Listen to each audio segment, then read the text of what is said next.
Hey, it's David, and you're listening to the Tone-Based Classical Guitar Podcast.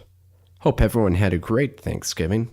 I'm still waking up from all the tryptophan in the turkey, but it's good to be getting back to work.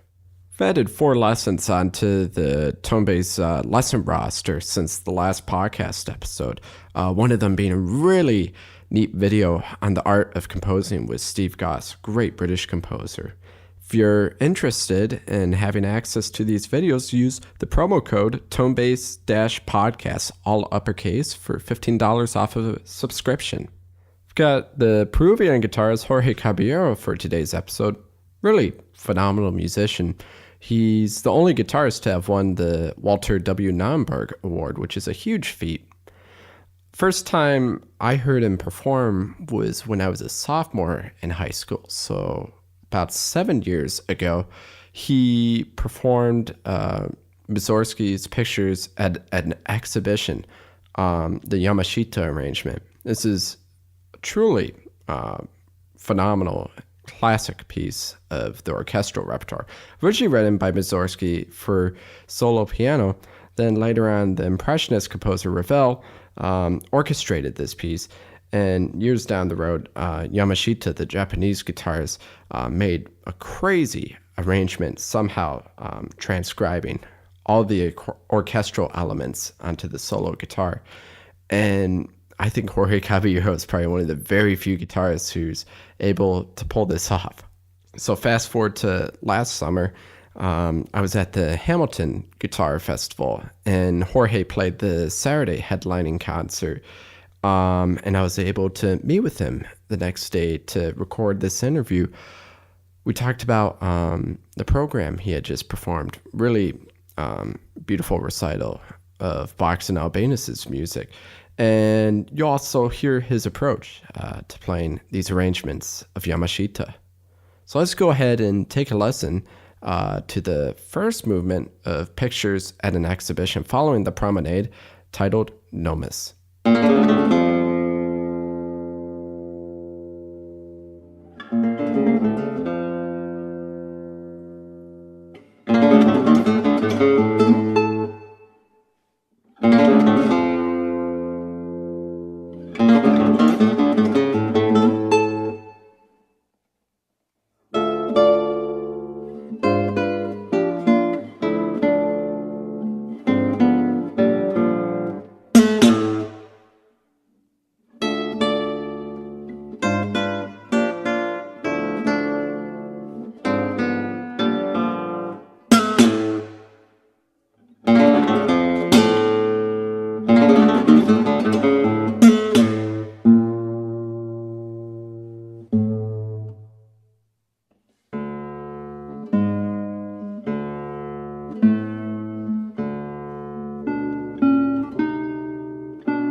Concert last night at the Hamilton Guitar Festival.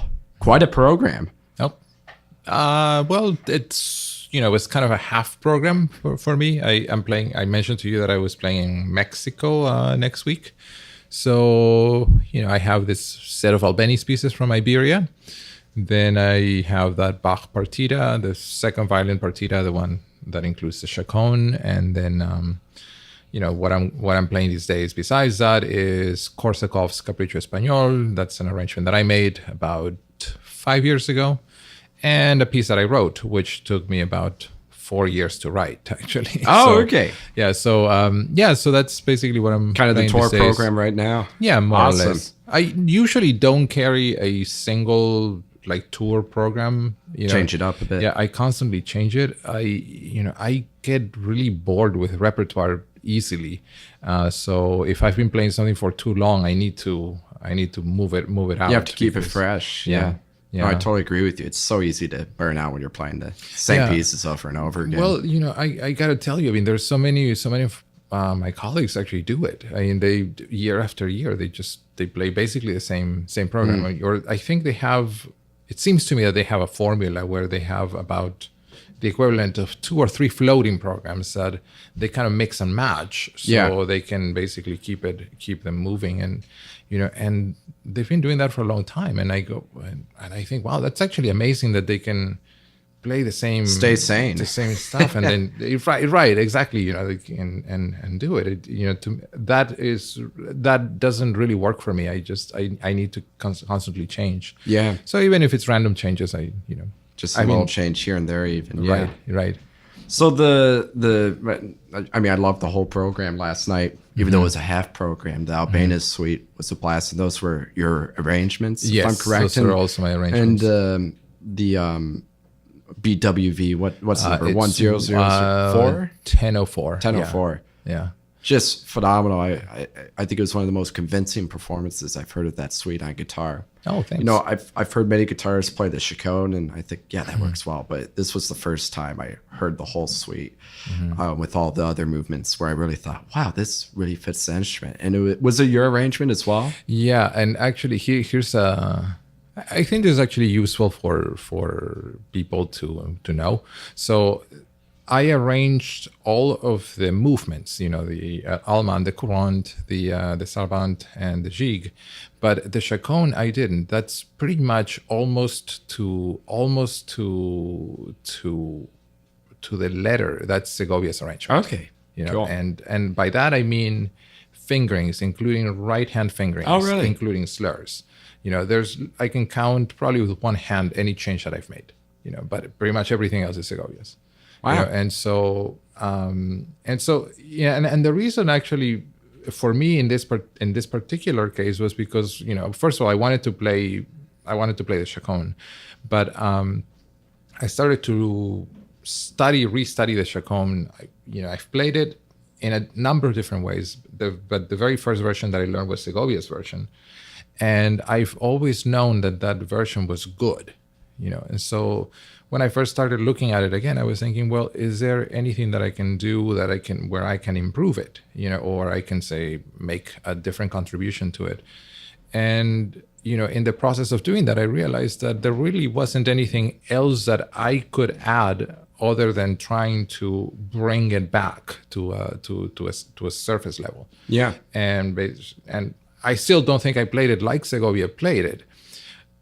But I do feel like the way the arrangement is set up and the way he actually interpreted it, it's very detailed. His 1959 version, there is so much that we can learn as guitarists and as musicians from it, that I thought, I'm actually going to basically try to see if I can bring this back and see if I can do it.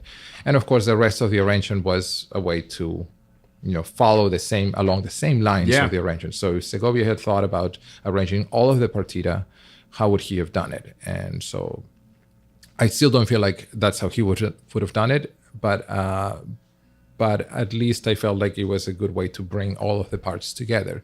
So anyway, it was. I especially enjoyed the the first movement. You're adding quite a few kind of counter melodies that are not in the original. They just flowed beautifully. Kind of, Sylvia did a couple of those for sure. Yeah, in his Chaconne arrangement. Yeah, sure. I don't think he arranged any of that partita particularly. I mean, he did. There's a partita for violin number 1 where he arranged the saraband, I think, and the bourrée. But for the second partita it's just a chaconne. But the spirit of the idea that Segovia took was basically more based on Busoni's idea of how to treat the chaconne rather than, like, say, Brahms' idea of how to treat the chaconne.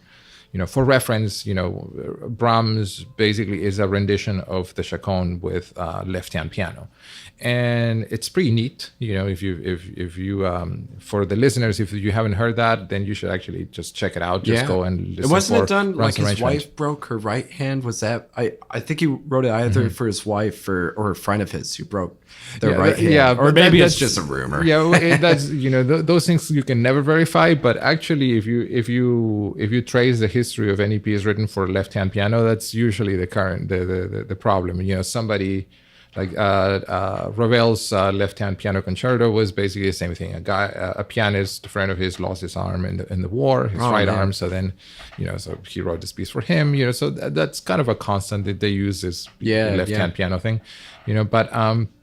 But yeah, I mean, so there's that approach to the piece. And then there's Busoni's approach to the piece, where Busoni is looking to make the piece something that, in the view of the modern listener at the time, would make sense of, when looking back and referencing a piece of such gigantic proportions of the Chaconne. How do you take the same approach for on the piano in the early 1900s on a similar piece? So I think, Segovia really took the same approach. Basically, if you're looking at the chaconne and all of what it represents, and you try to take it into an instrument like the guitar, and around the 1930s, 1933, I think. So how do you take it? And so anything that he added was sort of a way to create this version, this guitar version, just like Busoni created a true piano version of the piece. So taking that into consideration, I also thought, well, let's take the other movements and make something that is meaningful from a guitar perspective, and rather than just copy the single lines and and just make add a little bass here to add some resonance or support. I said, we can do better than that, I thought. So that's what I thought. There's definitely kind of the different schools or ways of approaching Bach, and I know some people who swear by reading off the violin score, and it works. It's okay, but I think Bach, if he was to arrange it for guitar himself, if that instrument was around back then, he would totally be adding all these extra voices and everything. Absolutely. And we actually don't even have to really speculate on that fact. I mean, we can take into reference any situation of conversion that he had. Like, say, of course, it's easy to reference the ideas of like the third lute suite to the fifth cello suite, for example. That's obvious, and you see how Bach adds notes. Takes some notes out for the cello. Same with the fourth lute suite and the third violin partita. He just from the very opening of the prelude, he adds a bass for support. And then he finishes with a low note bass. I mean, there are all these reasons. There are reasons behind these things. But you can also take the same approach between, like, say, the fugue from the first violin sonata to his prelude and fugue in organ, that the fugue being based on that very same fugue from the violin sonata. I think this is 539 in the catalog. But I'm not clear on the number. There's quite a few. But you look at the organ version of that same fugue with the same subject. And you look at all of the added elements to it, and and basically you understand that Bach is really not looking at the material as written for the violin as absolute. He's looking at it as a point of reference upon which things can be built depending on the nature of the instrument that he's working with. And I mean, it was amazing what he did for these amazing fugues and Oh, yeah. complex to be played on an instrument like the violin Right. or the cello, and it's really amazing the capabilities he found through these instruments. But it's so refreshing to also see him be open to just totally changing things up. And yeah, the other interesting thing that also gets overlooked, even when you see how there are all these changes, you also notice how the changes that are brought into a piece, by virtue of the instrument that is playing them, also changes the nature of how the piece itself works. It's what I like to call this expressive arc. If you look at sort of how on an organ you're basically building a piece, or like this violin fugue that we're talking about.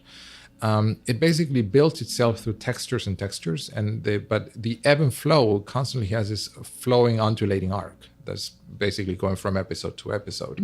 Whereas when you look at, say, the violin version, there's a constant drive upward. So the arcs are not like just following a single plane, but the arc is actually following a slanted plane that eventually, when you get to the end of the fugue, it's rather apotheosic. You go, big and big and big, and when you reach the end, you have that boom. Basically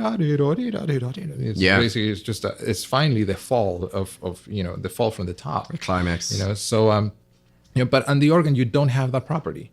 So Bach is perfectly content of writing material that creates these different ways of flowing, but this issue of like getting to a big point, I think he somehow sees that that's not, even though the organ would be capable of producing gigantic amounts of sound, he's not really thinking that that's the best way to go about it. He just treats the organ with a certain neutrality, even though there's more material in the notes themselves.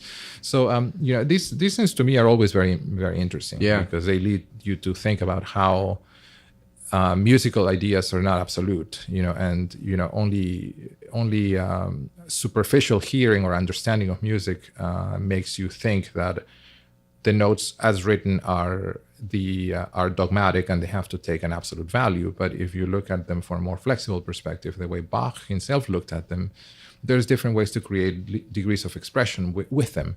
So taking all of that into account, you can look at a piece written for violin by Bach, and then you can say, well, I'm playing it on a guitar. I have amplitude for this. I don't have to play only the notes that are there, because I don't exactly believe that the values expressed in these notes are actually absolute in terms of musical idea. There's more to them, So anyway, so that's how I kind of approach the parts, and there are little things that happen as a result. How certain things have to be articulated in certain ways. That on the violin they're not necessary. But anyway, all of these things, basically are conclusions that you can easily find if you take a moment and study Segovia's version of the Chaconne, where, even in the well-known scale sections, unlike the way the violin articulates is, where there's one section where it's all basically a full bow, and then suddenly you articulate every note. Each bow stroke is different, and the guitar Segovia doesn't do that. He is always constantly working with different degrees of slurs and such, and it actually all creates a really good effect on the guitar, without having to copy the violin.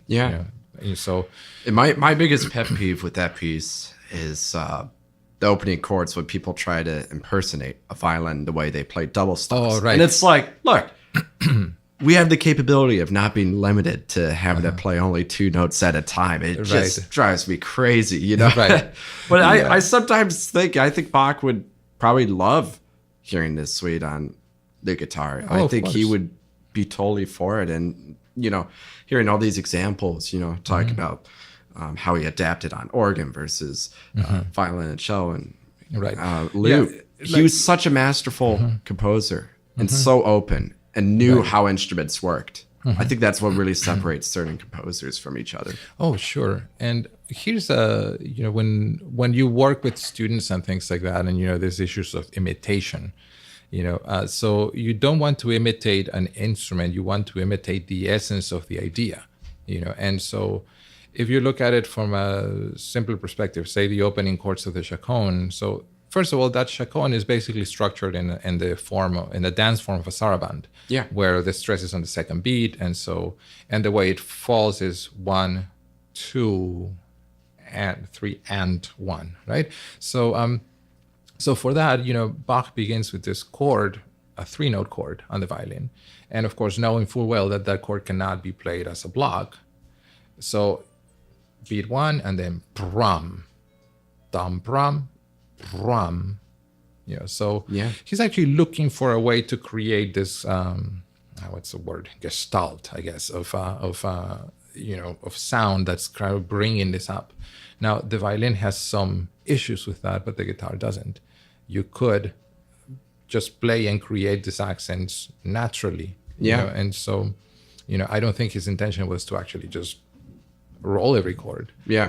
It's just the violin can only do it that way. There's limitations to both instruments, and it's always really interesting hearing back-to-back, well, maybe not in the same concert, but back-to-back performances. If hearing it on violin versus guitar, there's certain sections that I think are fantastic on guitar, and then certain sections that definitely work better for the violin. But they both, with the right player, if they've got the chops, it's a masterful work. It's one of the greats. Yeah, Segovia himself, I remember in a masterclass, he said that when approaching the chaconne and the guitar, the expressive quality that the chaconne brings on the violin is gigantic. With the guitar, it's subtle, but it must be there.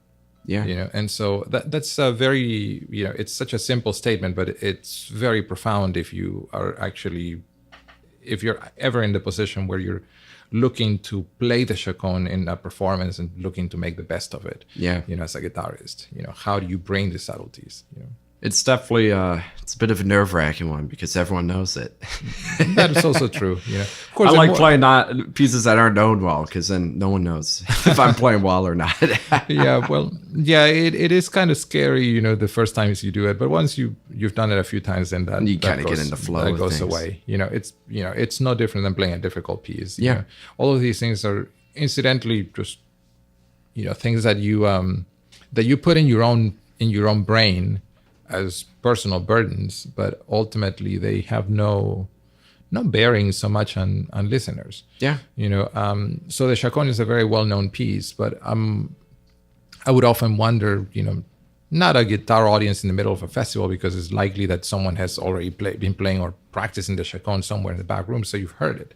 But if you take into consideration a general audience, so they're going to go and hear the Chaconne, which is a piece that they've heard before, but the question would be, when was the last time they heard it? Yeah. And probably not recently. Yeah. So, and also take into account that, even if you're a musician, you are familiar with the Chaconne, but how well do you actually know it unless you've actually studied it? Yeah.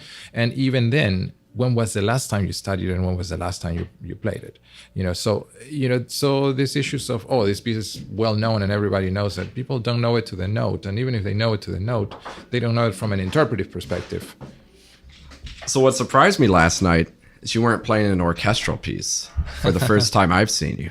That's You're quite That's well true. known for, it was a piano work originally, but the Mussorgsky pictures at an exhibition. Yeah, and no confusion about it though. I mean, that version of pictures that I'm playing is actually more orchestrally minded, than piano minded, for sure. Yeah, I'm not trying to replicate a piano. I'm trying to see if we can capture the essence of the orchestral version. Yeah. So your master arrangement is. It's pretty gnarly. Yeah, and in it actually lies sort of this essence of arrangement that I was talking about. How the arrangement is so difficult, but if you go beyond, once again, the surface of how difficult it is, and actually look at what his intention is, and from these issues of color and even fingering choices, and you realize what a remarkable arrangement it is, of course, the only problem is that it's really difficult, but it's great, but in any case, like I said, I started playing that when I was a kid.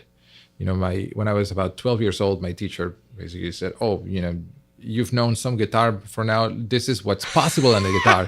So he played me that. So you saw that score for the first time when you were 12. Yeah, and wow. First of all, I heard it and I thought, whoa, how is that possible? See, when I was a kid, playing the guitar, I would listen to records or tapes and CDs at the time, and every time I heard a piece, I would be like, how does that play? And I would try to imagine how it was played, and I could always imagine how it was played until I heard this. Yeah, and I went, how is that possible? Like, I just don't understand. My 12-year-old mind could not comprehend it, and I don't think my 21-year-old mind can comprehend it.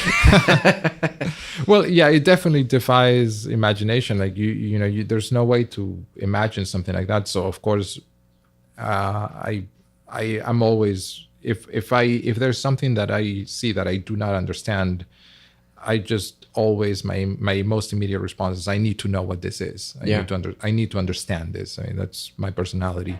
So I got my teacher then showed me the music, and so this is how in theory this is done, but I still don't know how it can be done. I mean, it was so difficult. So I spend time here and there just looking at it and trying to make sense of the mechanical problems involved in doing these things that I saw.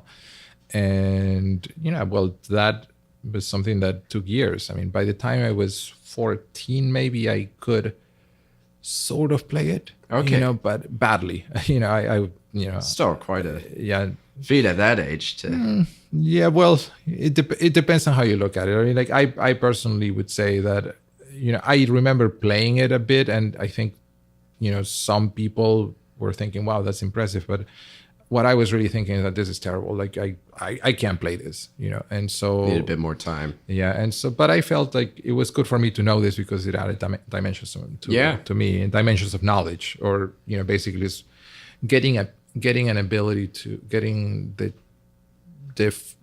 good fortune to see the top of the mountain before you're even midway up the mountain. So I thought, it's a good thing that I saw this, but I still don't know how to get up there. So one day. Yeah, but it did give me that hope. I think, I think one day I can work this out. So I continue trying to be a good guitarist and continue improving, and eventually, by the time I was around 19, I could actually play it.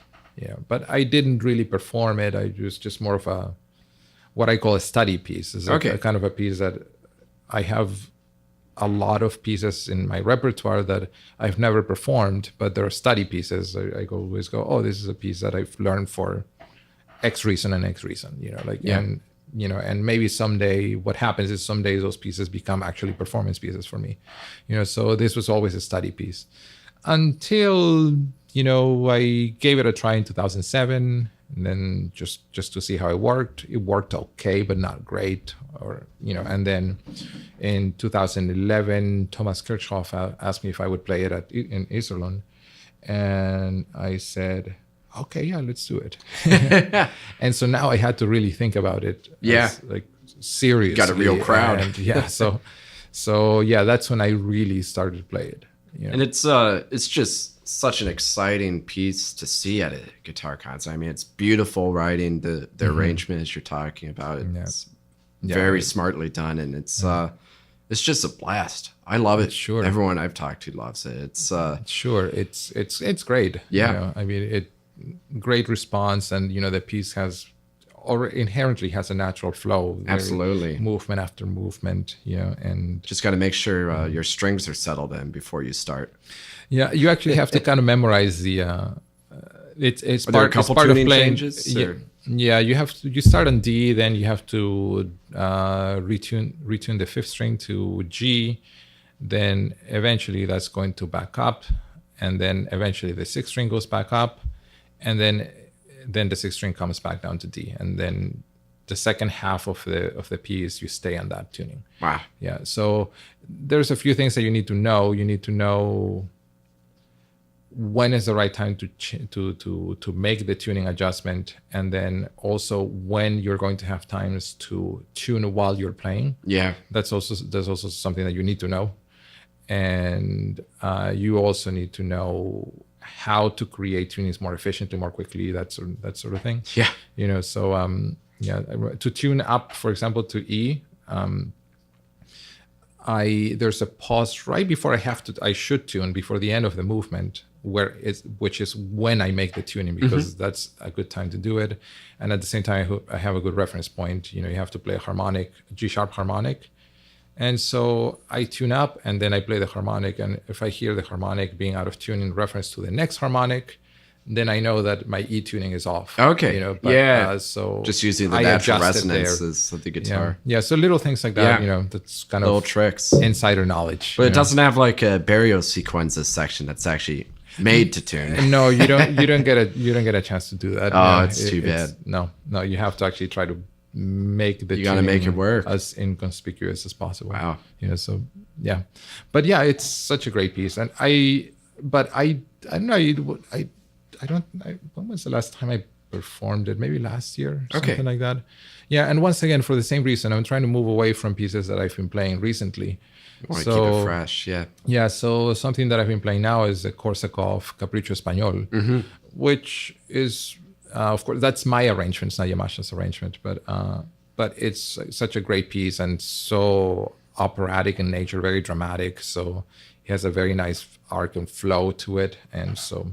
Yeah, awesome. So it's fun. Well, I'm looking forward to hearing it at some point. Yeah, maybe next time if I get a full program, I'll play it. Sounds good. Hopefully, if it's soon enough, because otherwise it'll be out of. It'll be a new piece. Yeah, which hopefully should be something. Be fun a Beethoven symphony or Mahler. No, don't do a whole Mahler symphony. That would be a bit much. No, that's unfair.